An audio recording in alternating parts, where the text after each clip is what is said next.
Do you ever feel numbness or tingling in your palms? Or sometimes you experience weakness when you hold things. When what's worse, there's pain that may run through your arms all the way up to your shoulders. Well, those are possible signs of carpal tunnel syndrome.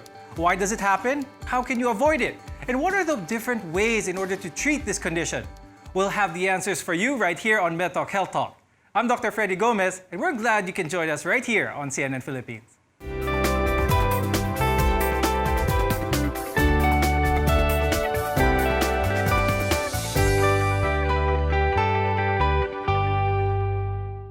With this work-from-home situation that so many people are experiencing these days, many are finding themselves spending more time in front of their computers. You're typing away for hours, day in and day out, and the repetition of movements can cause carpal tunnel syndrome. But that's not the only cause. In order to find out more about this, we'll get our guest to talk to us about this topic. So today, we are joined by Dr. Henry Calleja. He's an orthopedic surgeon and hand specialist from St. Luke's Medical Center. We're also joined by Dr. Iris Carpio. He's a physical medicine and rehabilitation specialist at South City Hospital. It's great to have both of you on MedTalk Health Talk. Now, I'll start the discussion by going to Dr. Henry first to explain this condition about carpal tunnel syndrome. Is there any way you could show us, Dr. Henry, what exactly is carpal tunnel? Ano ba yung naapektuhang bahagi ng kamay dito? Basically, carpal tunnel is an atomic structure in our wrist. It holds our tendons and one nerve. The tendons make our fingers move, and the nerve gives sensation to the thumb, index, middle, and half of the ring finger.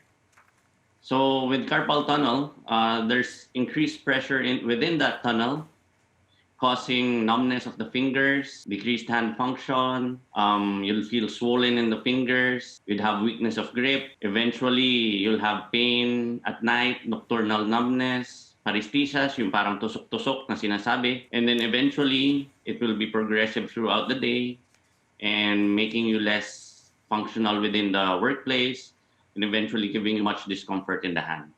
So, Doc Henry, ang carpal tunnel is a place in our hand, like just what you showed us. And there's a nerve that passes through this, kaya tinatawag na tunnel. There's a narrow passageway underneath that ligament, where that nerve passes. Is this the main culprit ng lahat ng problemang nararamdaman ng mga tao with carpal tunnel syndrome? Yes, tama yan, Freddy. You're correct. It's the median nerve that's getting impinged due to the increased pressure within that tunnel. Okay, so the pain or numbness or that tingling sensation, like you mentioned, is caused by the pressure on the median nerve. In fact, carpal tunnel syndrome is also sometimes called median nerve compression. Now, I'll go to Dr. Iris naman. Why is there pain in the wrist, arm, and all? Sometimes it radiates all the way to a person's shoulder. Bakit ganun ka lawak ang pain na nararamdaman?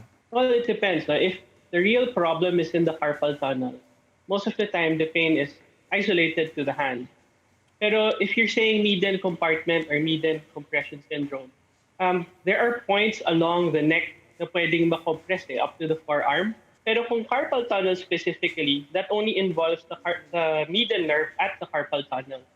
So yung pain sensation, the tingling, the numbness, that's from the wrist up to the fingertips. Okay, so it's best to be seen by a specialist, if any of the viewers feel any of those symptoms, no matter where they start or end. Now, experts say 1 in 10 people get carpal tunnel syndrome, and most of the time, it affects people between the ages of 40 and 60 years old. And it also says that women are also more likely than men to suffer from this. Now, Doc Henry, can we explain some of these factors, like who are more susceptible to having carpal tunnel syndrome? Actually, in the recent studies of the American Academy, it's perimenopausal women. You're correct, it's women of perimenopausal age, the age group that you just mentioned. An increased risk factor is really increased weight, repetition on working, those who work on computers, vibratory materials, or those laborers who do manual labor repetitively. For computer work, it's repetitive hand motion in the keyboard and prolonged use of the keyboards. In the studies, they say usually it's around 4 to 8 hours of working is high risk for carpal tunnel syndrome already. Now, Doc Henry, let's say someone gets into an accident and ends up with a wrist or hand injury. Will that cause or lead to carpal tunnel syndrome? There's an increased risk, especially when they develop fractures. Of course, the fracture will eventually lead to swelling, bleeding in the area, especially for distal radius fractures, hand fractures.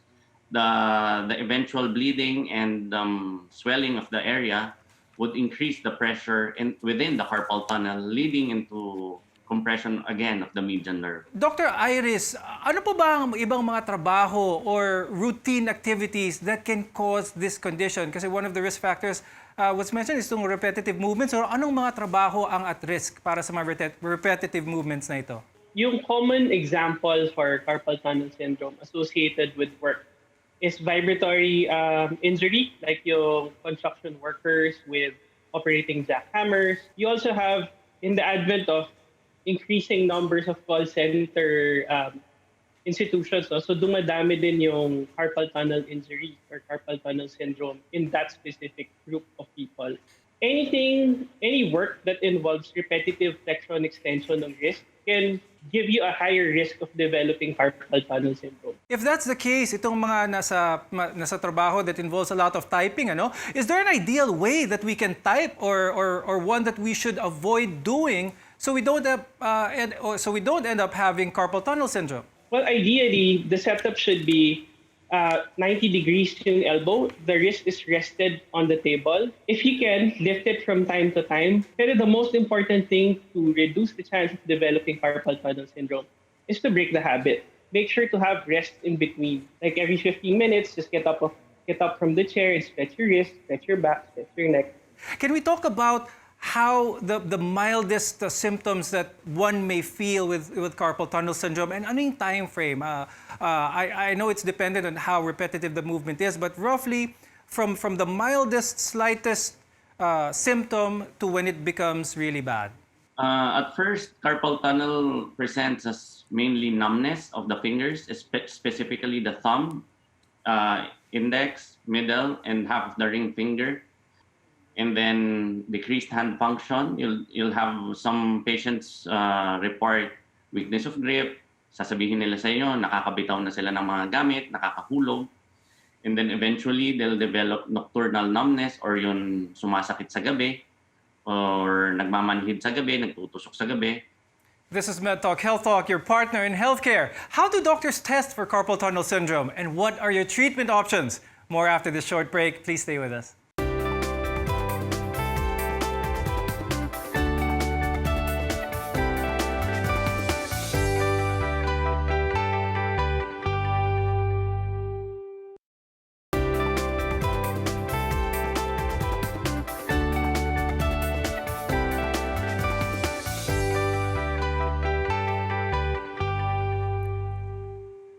Thank you for watching MedTalk Health Talk, where your care comes first. I'm Dr. Freddy Gomez.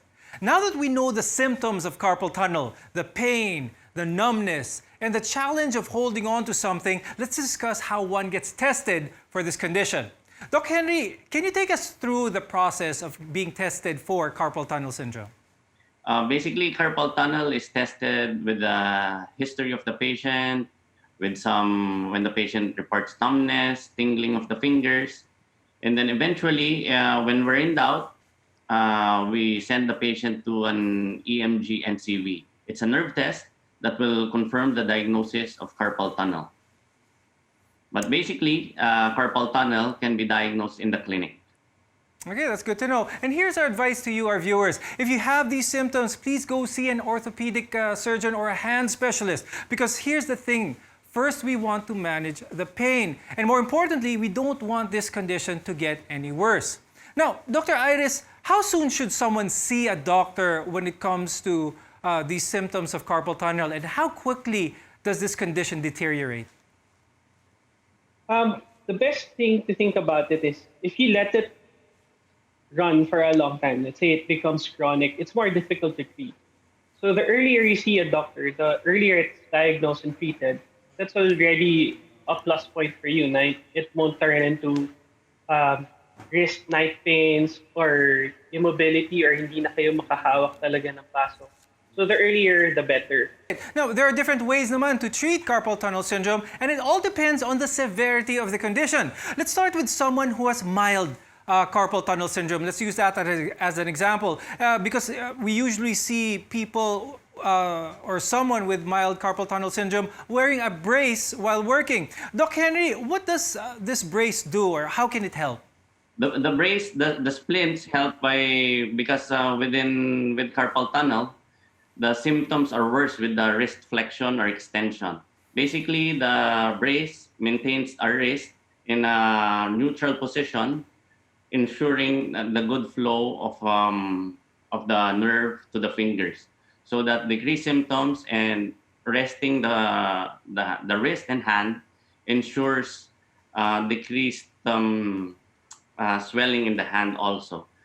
As a follow-up question, Dr. Henry, para sa mga Pilipino na kailangan nilang magtrabaho, gusto nilang magpatingin sa doktor dahil meron na silang nararamdaman sa kamay nila, ngunit yung schedule nila doesn't permit them at that time and they need to continue work. What's the best way in order to minimize any further progression aside from just stopping work altogether? You mentioned something like a splint.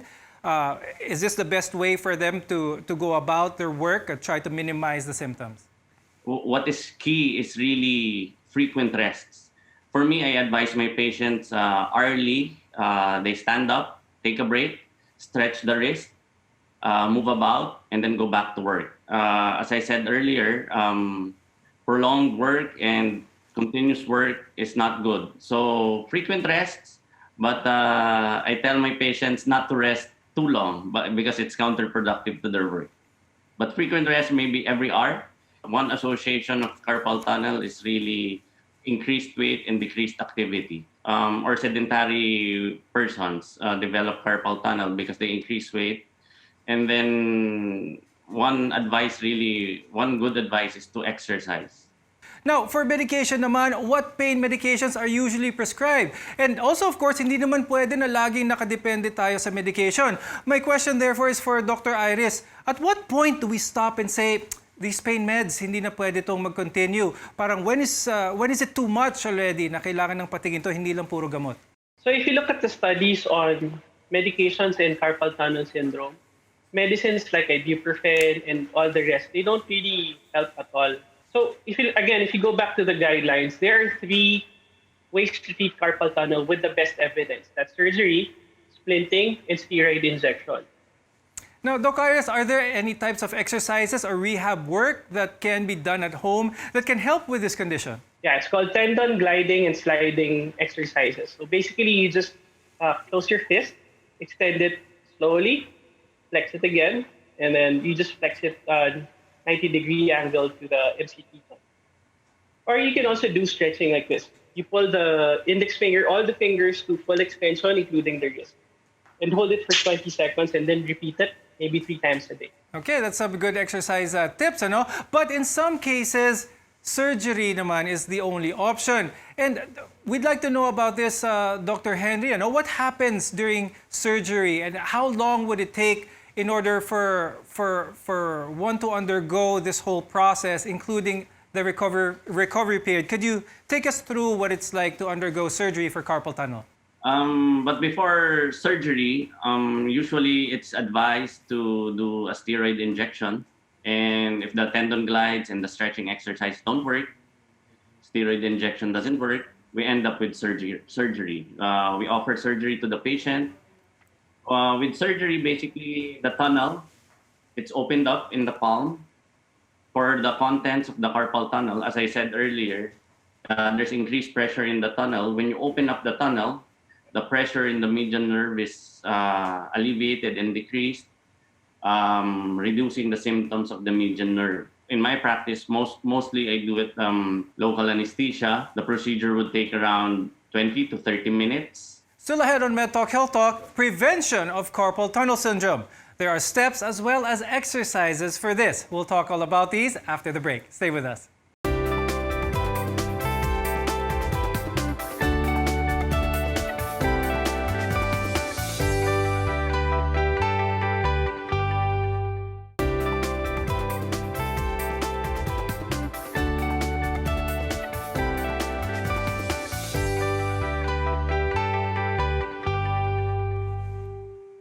We are your partners in healthcare. Welcome back to MedTalk Health Talk.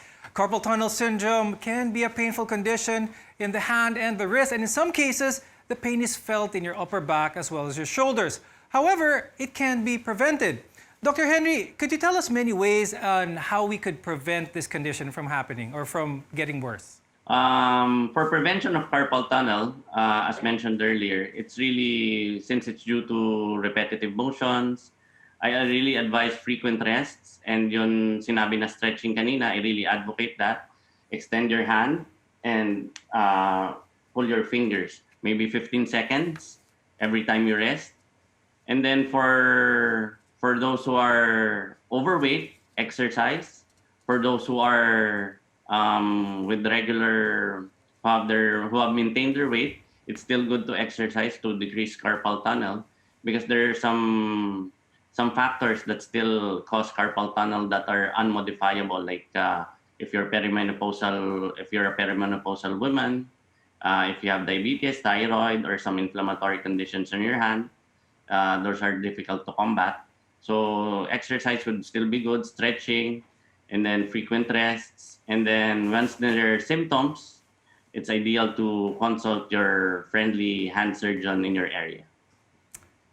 Yes, that's good advice. And I also do want to point out the importance of posture and your workstation setup. Dr. Iris, can we focus a bit more on this, lalo na ngayon sa mga work from home situations ng maraming tao? Okay, so proper posture when you're sitting is all 90 degrees. 90 degrees yung hip and knee, inflection, 90 degrees yung elbow. Also, the screen should be eye level. And specific to carpal tunnel syndrome, the wrist should be in neutral. Talagang straight lang siya. At most is, well, mga 5 to 30 degrees of extension. Beyond that, medyo injurious na siya to the nerve. So as long as you keep the wrist in neutral when you're typing, when you're doing work, you should be fine. Pero again, I'd like to highlight what Dr. Henry said earlier, no? Rest and stretch. Talagang importante siya. Very good advice. And with that, we'd like to thank our guest for today, hand specialist Dr. Henry Calleja and physical medicine rehabilitation specialist Dr. Iris Carpio.